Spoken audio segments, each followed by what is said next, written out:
Good morning students.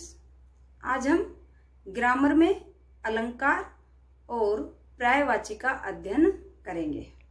अलंकार का अर्थ आभूषण होता है। अलंकार का शाब्दिक अर्थ क्या होता है? आभूषण।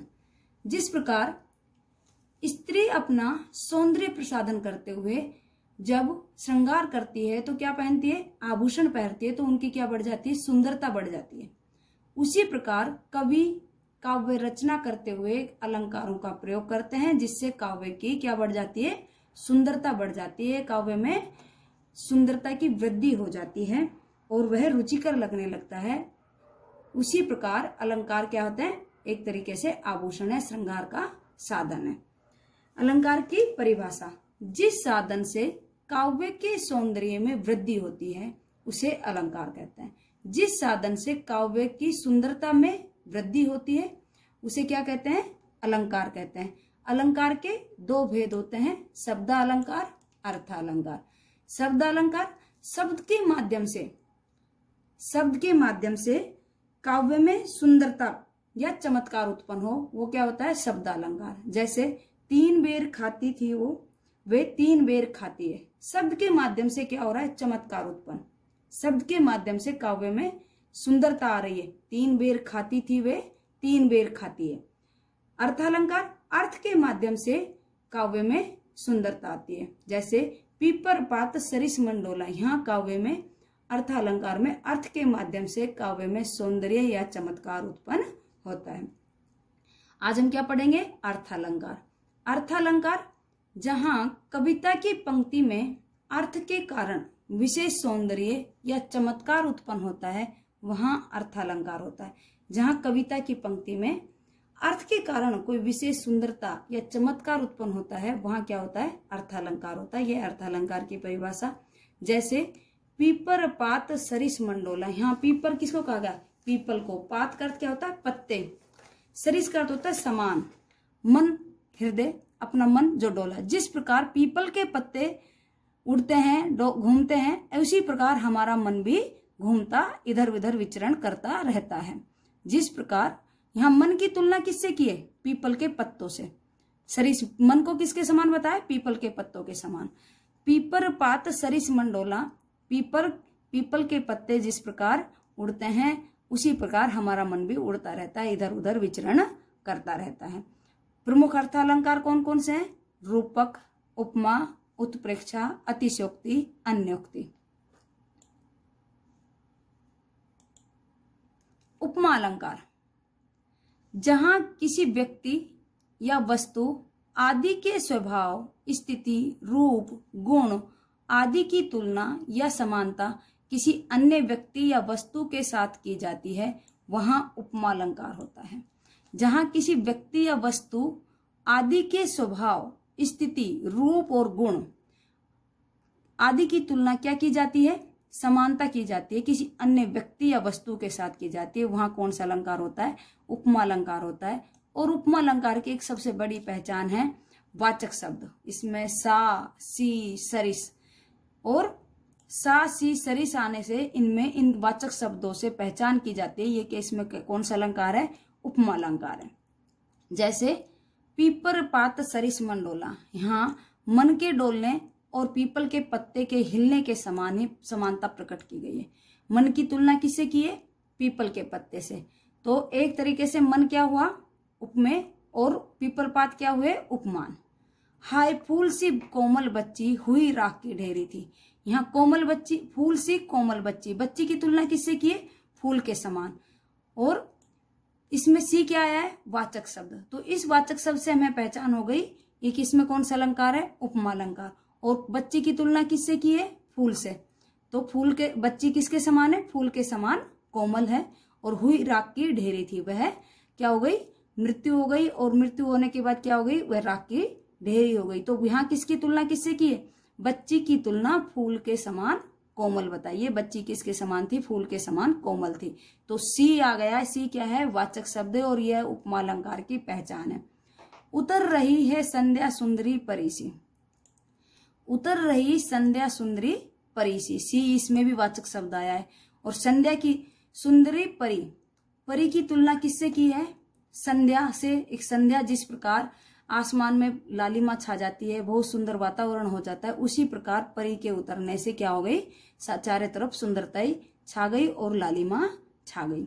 वह दीपशिखा सी शांत भाव में लीन, वह दीपशिखा, दीपशिखा क्या होती है, दीपक की जो लो जलती है उसकी तरह समान भाव, शांत भाव में लीन है।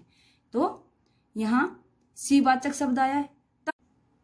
तब तो बहता समय शिलासा जम गया, इसमें भी सावाचक शब्द आया है। और इससे आपको क्या पहचान में आ गया, एक इसमें उपमा अलंकार। मखमल के झूले पड़े हाथी सा टीला, मखमल के झूले पड़े हाथी सा टीला, यहाँ सा क्या आ गया, वाचक शब्द आ गया।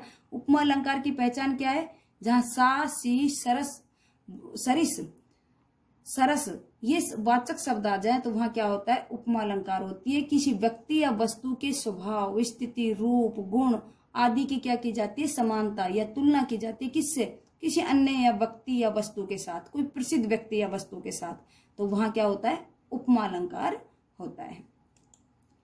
रूपक अलंकार, जहां गुणों की समानता दर्शाने के लिए दोनों वस्तुओं को अभिन्न मान लिया जाए, जहां गुणों की समानता दर्शाने के लिए दोनों वस्तुओं को अभिन्न, अभिन्न का अर्थ क्या होता है, भिन्न का अर्थ होता है अलग, और अभिन्न का अर्थ अलग नहीं होना, समान मान लिया जाए, वहां रूपक अलंकार होता है। इसकी एक सबसे बड़ी पहचान होती है, इसमें एक योजक चिन्ह भी आता है, सबसे बड़ी पहचान होती है इसमें योजक चिन्ह आता है।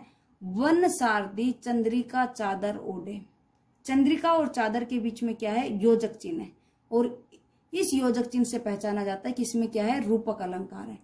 वन सारदी, वन की देवी चंद्रिका, चंद्रमा की चांदनी की चादर ओढ़ रखी है, तो क्या हो रही है, चंद्रमा की चांदनी रूपी चादर ओढ़ रखी है उसने। चरण कमल बंदो हरिराई, चरण की तुलना किससे की है, कमल से, लेकिन चरण को यहाँ तुलना नहीं की, यहाँ समानता प्रकट कर रहे हैं। जिस प्रकार कमल सुंदर है उसी प्रकार चरण भी सुंदर है। चरण किसके समान सुंदर है, कमल के समान सुंदर है। भगवान के बंदो हरिराई, प्रभु के चरण कमल के समान सुंदर है। तो यहाँ क्या हो रही है, गुणों की समानता प्रकट की जा रही है। जिस प्रकार कमल सुंदर है उसी वैसे ही चरण, भगवान के प्रभु के चरण भी सुंदर है।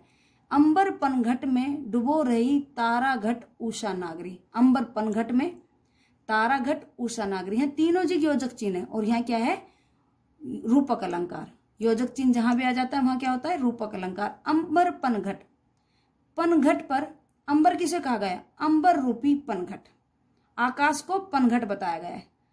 पनघट जहां पर स्त्रियां पानी भरती है, पनघट क्या होता है, जहां पर स्त्रियां पानी भरती है। अंबर आकाश, आकाश को क्या बताया गया है, पनघट। में डुबो रही तारा घट, तारा को क्या बताया गया है, घड़ा, तारा रूपी घड़ा। उषा नागरी, नागरी का अर्थ क्या होता है, स्त्री, उषा रूपी स्त्री। अंबर पनघट में, आकाश रूपी घड़े में, तारा रूपी, आकाश रूपी अंबर में, पनघट जहां पानी भरते हैं, अंबर रूपी पनघट में, आकाश रूपी पनघट में, तारा रूपी घड़े को उषा रूपी स्त्री डबो रही है। क्या समानता की गई है, किसमें, अंबर की समानता किससे की है, पनघट से, और तारा की घड़े से, और उषा नागरी स्त्री की समानता किससे की है, उषा से। तो यहाँ के दोनों को समान माना गया, अलग नहीं माना गया, लेकिन दोनों को समान माना गया है। ठीक है। मैया मैं तो चंद्र खिलौनों ले, मैया मैं तो चंद्रमा रूपी खिलौना ले, खिलौनों की समानता किससे की है, चंद्रमा से। श्री कृष्ण जी यशोदा मैया से कहते हैं मैया मैं तो चंद्र खिलौनों ले हूं, तो चंद्रमा और खिलौनों की समानता प्रकट की गई है, दोनों को अलग नहीं माना गया, दोनों को क्या माना गया है, समान माना गया है। मैया मैं तो चंद्र खिलौनों ले हूं। ऐसे ही पहला वाला, वन सारदी चंद्रिका चादर ओढ़े, वन रूपी देवी चंद्रिका की, चंद्रमा की जो चांदनी की चादर है वह ओढ़ रखी है। उसने चादर की किससे तुलना की, चंद्रिका की शीतल से, जब चंद्रमा की किरणें आती है तो वह उन किरणों की तुलना किससे की है, चादर से की है, कि वन की देवी ने क्या ओढ़ रखी है, चंद्रमा की चांदनी के समान चादर ओढ़ रखी है। अब अलंकार के साथ ही हम पर्यायवाची भी करेंगे।